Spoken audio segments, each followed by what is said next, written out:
Hello Internet, this is Mostly Harmless Planet and my name is Chris.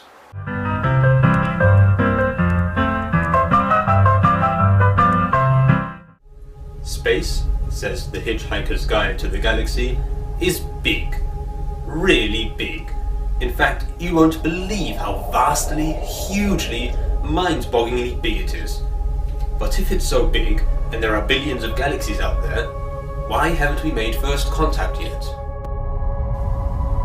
This is called Fermi's paradox. It is the idea that we have so many celestial neighbours out there, so many neighbouring stars, galaxies, and potentially planets, that by now we should have been visited, surely. That by now somebody would have noticed us and come to say hello. But, as history has shown us, that's not yet the case. Drake's equation included factors such as the number of stars in our galaxy, the number of planets each star can expect to have, and the proportion of these planets that would be capable of bearing life. So, if you put all of these proportions and numbers together, you came out with a probability which is actually much higher than you would expect. And Fermi saw this as indication that we should have been visited by now. Yet, I'm standing here and I haven't seen any aliens. One way of dealing with this paradox, though, is to look at the scale of time involved in lifespans, human lifespans, and meeting aliens, and the distances needed to travel.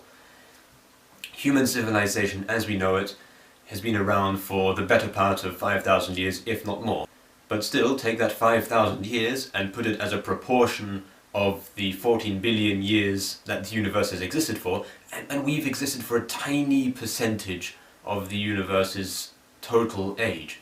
We've existed for 0.00005% of the universe's entire age. The problem with this is that what happens if an alien civilization that has existed for 10,000 years existed just before us, or just after us? There's always the possibility that we've missed the alien civilizations, or that they are yet to come. They could be long since extinct, or still in medieval or primeval stages of existence. Then the probability of them actually being there gets a lot smaller. But even if aliens were to eventually reach us, or we were to eventually reach them, is that what we as humans would deal with? Well, we are such a self-centered species, we can't even unite ourselves on one planet. How would we cope with other alien life forms?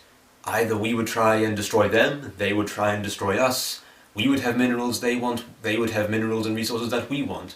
We're just not ready as a species yet, and that's one of the problems I think we have at the moment, and that's why it's good that right at this moment in time we don't have first contacts, so we don't have alien encounters. Now don't get me wrong, I'd love to meet aliens. I'd love there to be alien life, intelligent alien life that we could come into contact with, that we could start creating a federation of planets with. But still, if the Star Trek timeline, for those of you who know it, does pan out, in theory we could be looking at first contact in the year 2063. That would be still within most people's lifetimes, and that would be something rather impressive, I think. And it's not too far-fetched either.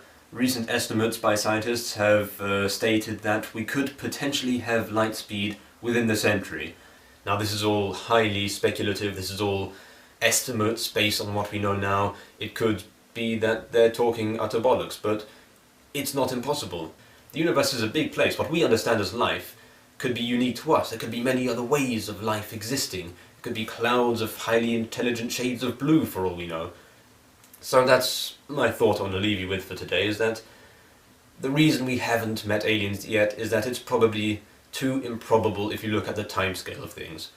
And also it's for the best because we're just not ready as a species. But one day maybe we will be it in 50 years, be it in 100, be it in 1,000 years. That's something we should work towards. Being a species that is mature enough, that is sensible enough and admirable enough to cooperate with alien life, to cooperate with other ways of living and other ideas.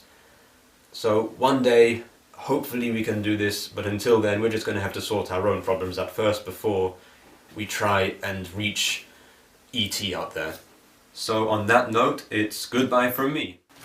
And it's goodbye from him. Feel free to comment in the comment section below if you've got your own opinion on this, if you agree or disagree with something. or if you just want to have a go at me, that's also fine, I can do that. And I'll try and reply to any comments you leave if you'd like to leave them. Other than that, I hope you have a great day. Thank you very much for watching, and if you think you know anybody who'd enjoy this, please share. Thank you very much, and until next time.